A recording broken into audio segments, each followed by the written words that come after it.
Assalamualaikum warahmatullahi wabarakatuh. Kenalkan, nama saya Karuna Sisna Putri dengan NIM 111076222157 dari program studi Pendidikan Guru Sekolah Dasar kelas E angkatan tahun 2022, Fakultas Ilmu Pendidikan Universitas Negeri Jakarta. Dengan adanya saya membuat video infografis ini untuk memenuhi tugas akhir mata kuliah konsep dasar PPKN SD dengan dosen pengampu Bapak Dr. Lander Oltip Satibi Hidayat MPD. Assalamualaikum. Pokok bahasan yang akan saya bahas pada video infografis ini, yang pertama, apa itu PPKN? Yang kedua, tujuan pendidikan nasional. Yang ketiga, keterampilan guru profesional pada abad ke-21. Yang keempat, prinsip dasar bagi guru. Yang kelima, sejarah kurikulum Indonesia. Yang keenam, yaitu analisis kurikulum. Pokok bahasan yang akan saya bahas pada video infografis ini, yang pertama, apa itu PPKN? Yang kedua, tujuan pendidikan nasional. Yang ketiga, keterampilan guru profesional pada abad ke-21. Yang keempat, prinsip dasar bagi guru. Yang kelima,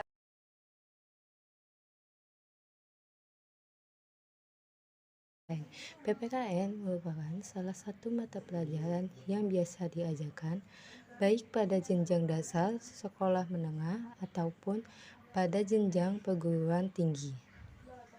Arti PPKN ialah pendidikan Pancasila dan kewarganegaraan.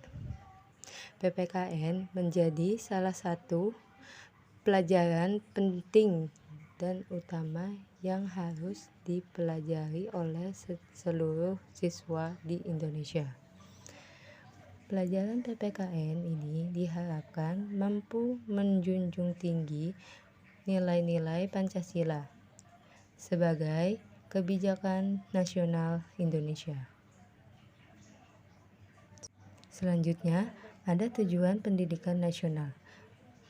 Tujuan pendidikan nasional sebagaimana telah dirumuskan dalam Undang-Undang Nomor 20 Tahun 2003 adalah untuk berkembangnya potensi peserta didik agar menjadi manusia yang beriman dan bertakwa kepada Tuhan Yang Maha Esa, berakhlak mulia, sehat, berilmu, cakap, kreatif, mandiri, dan menjadi warga negara yang demokratis serta bertanggung jawab. Selanjutnya, ada tujuan pendidikan nasional. Terdapat 3 aspek yang dipertimbangkan oleh para penyusun kurikulum dalam proses penyusunan kurikulum. Di antaranya yaitu pertama ada filosofi. Filosofi itu sendiri suatu muatan pelajaran yang diajarkan mulai dari kelas 1 sampai dengan kelas 6. Yang kedua ada SKL, indikator atau ukuran yang berlaku nasional untuk menetapkan suatu tahapan yang dinyatakan lulus. Yang ketiga ada kurikulum.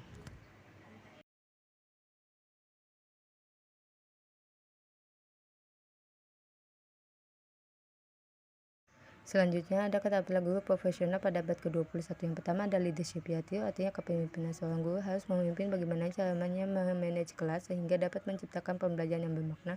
Yang kedua ada digital literasi, yaitu artinya di mana guru harus mengikuti perkembangan zaman.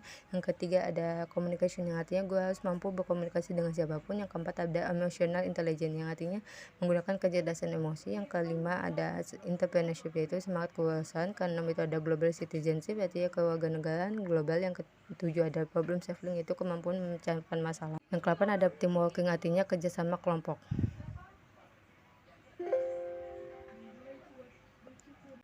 Selanjutnya ada prinsip dasar bagi guru menurut Kiai Hajar Dewantara. Yang pertama ing ngarso sung tolodo, artinya di depan memberi teladan.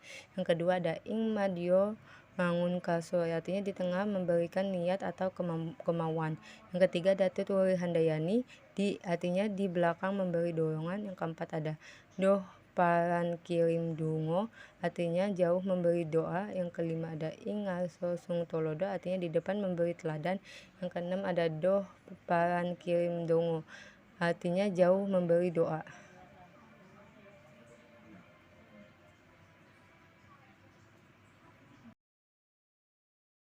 Selanjutnya ada sejarah kurikulum.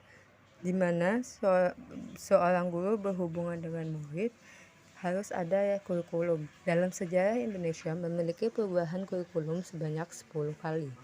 Yaitu pertama ada kurikulum 1947, yaitu rencana belajar. Yang kedua ada kurikulum 1952 atau rencana pembelajaran terurai. Yang ketiga ada kurikulum 1964, yang keempat ada kurikulum 1968, yang kelima ada kurikulum 1975, yang keenam ada kurikulum 1987, yang ketujuh ada kurikulum 1994, ke-8 kurikulum 2004, ke-9 kurikulum 2006, ke-10 kurikulum 2013. Selanjutnya ada analisis kurikulum.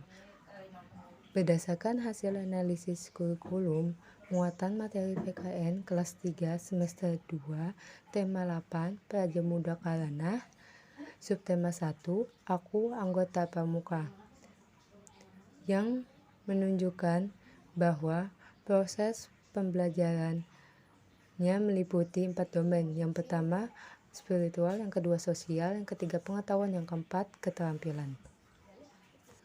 Yaitu pertama spiritual, yang artinya pada domain spiritual bahan materi pokok pada subtema 1 yang sudah sesuai dengan spiritualnya, yaitu terdapat pada sila-sila Pancasila, yaitu sikap bersyukur kepada Tuhan.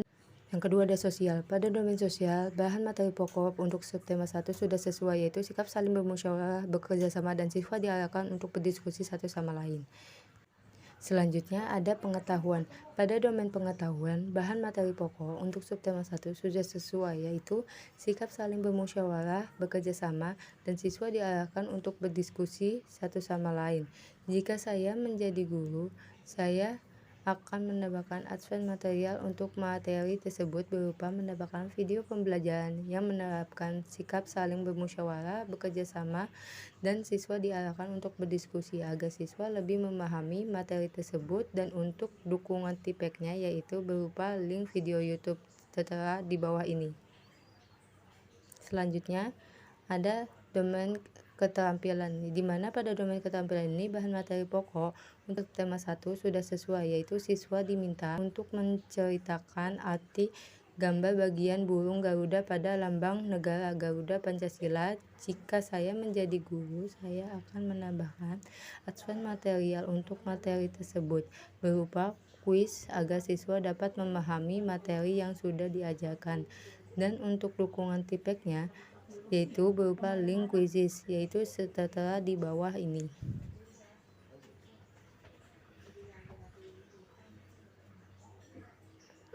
Sekian, terima kasih. Kurang lebihnya mohon maaf. Wassalamualaikum warahmatullahi wabarakatuh.